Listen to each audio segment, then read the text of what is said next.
Good morning student. आज हम बात करते हैं राज्य सरकार के बारे में। पढ़ रहे थे, राज्य सरकार अपना टॉपिक चल रहा था। राज्य सरकार में आज हम बात करते हैं राज्य के वैधानिक प्रधान के बारे में। अगर राज्य के वैधानिक प्रधान या संवैधानिक प्रधान की अगर हम बात करें तो ये पद जो है वो राज्यपाल का होता है। और अगर हम राज्यपाल के संबंध में बात करें तो राज्यपाल की किसी भी राज्य में वही स्थिति है जो केंद्र में राष्ट्रपति की होती है। अगर हम राज्यपाल की नियुक्ति के संबंध में बात करें तो राष्ट्रपति जो है, राष्ट्रपति राज्यपाल की नियुक्ति करता है और राज्यपाल जो है राष्ट्रपति के प्रसाद पर्यंत अपने पद पर बना रहता है। जब तक राष्ट्रपति चाहे तब तक राज्यपाल अपने उस राज्य में, संबंधित राज्य में अपने पद पर कार्य कर सकता है। साधारण स्थिति में इसका कार्यकाल 5 वर्ष का होता है, लेकिन अगर राष्ट्रपति चाहे तो समय से पूर्व उसको उसके पद से हटा सकता है या फिर किसी अन्य राज्य के अंदर उसका स्थानांतरण कर सकता है। यानी ये सारी शक्तियां जो है राष्ट्रपति के हाथ में है। तो राष्ट्रपति के प्रसाद पर्यंत ही राज्यपाल जो अपने पद पर बना रहता है और राज्यपाल को किसी भी राज्य के संवैधानिक प्रधान या वैधानिक प्रधान के रूप में वरीयता प्रदान की जाती है। इसके बाद हम बात करते हैं राज्यपाल की शक्ति और कार्यों के बारे में। राज्यपाल की शक्ति और शक्तियों की बात करें तो सबसे पहले हम बात करते हैं कार्यपालिका शक्ति की। देखो, अगर कार्यपालिका शक्ति की बात करें तो हालांकि राज्यपाल जो है वो किसी भी राज्य का नाम मात्र का शासक होता है, लेकिन किसी भी मंत्रिमंडल के निर्माण में, मुख्यमंत्री के निर्वाचन में या फिर मुख्यमंत्री की सलाह के आधार पर राज्य के अन्य महत्वपूर्ण पदों के संबंध में जो भी महत्वपूर्ण नियुक्तियां जो है वो किसके द्वारा होती हैं?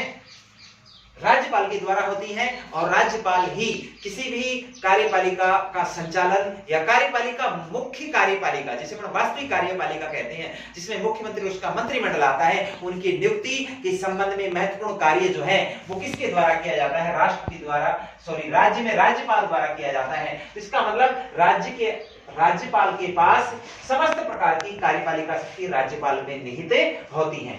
इसके बाद हम बात करें विधायी शक्ति की। विधानसभा या विधान परिषद की बैठकों को आयोजित करना, उन्हें स्थगित करना, उसके अलावा विधान बनाने संबंधित प्रथम अधिवेशन को स्थापित करना, उसमें अभिभाषण करना, संसद की बात करें अपन विधानसभा की कार्रवाई का संचालन करना, उसके अलावा किसी भी प्रकार के विधेयक को स्वीकार करना या अस्वीकार करना, ये राज्यपाल के ऊपर निर्भर करता है।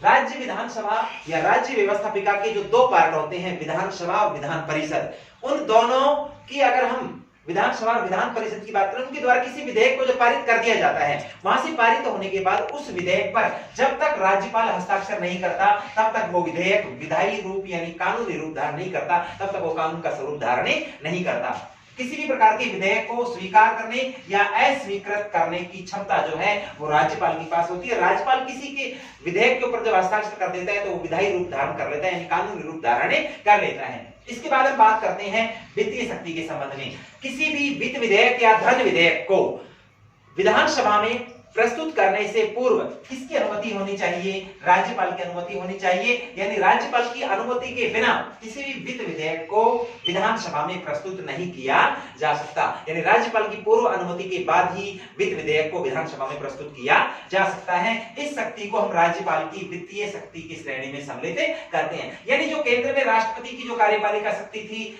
विधायी शक्ति थी, वित्तीय शक्ति थी, लगभग वही शक्तियां राज्य के संबंध में राज्यपाल में निहित होती हैं। इसके बाद हम बात करें न्यायिक शक्ति की। देखो, अगर हम भारतीय संविधान के अनुच्छेद 161 के बारे में बात करते हैं तो अनुच्छेद 161 में राज्यपाल को न्यायिक शक्तियां प्रदान की गई हैं और इसके अंदर राज्यपाल किसी भी व्यक्ति को जो उच्च न्यायालय द्वारा जो सजा प्राप्त है उसकी सजा को कम करने, उसकी सजा को स्थगित करने, सजा का स्वरूप परिवर्तित करने या फिर माफी प्रदान करने, क्षमादान प्रदान करने का अधिकार जो है वो किसी भी राज्य की न्यायिक शक्ति में आता है और ये शक्ति जो है राज्यपाल के अंदर निहित होती है। यानी राज्यपाल ही इस प्रकार के कार्य जो है, क्षमादान से संबंधित कार्य, सजाओं को कम करने का कार्य राज्यपाल द्वारा किया जाता है। इसके बाद हम बात करते हैं संविवेकी शक्तियों के बारे में। राज्यपाल की संविवेकी शक्ति। अगर हम राज्यपाल की संविवेकी शक्ति की बात करें तो सबसे पहले है मुख्यमंत्री की नियुक्ति।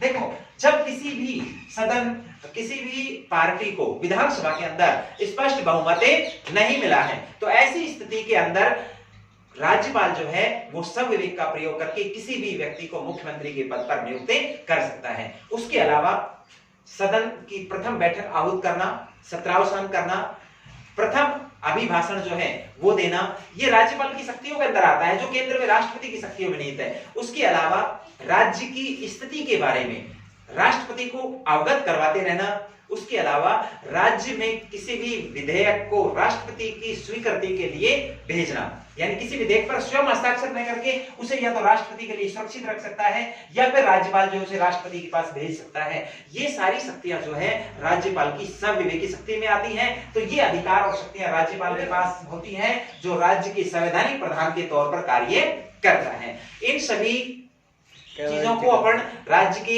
वैधानिक प्रधान के रूप में राज्यपाल के संबंध में देखते हैं, और ये शक्तियां राज्यपाल के अंदर निहित होती हैं। राज्यपाल का टॉपिक इतना ही। अगली क्लास में अपन बात करेंगे मुख्यमंत्री और उसके मंत्रिमंडल के बारे में। धन्यवाद।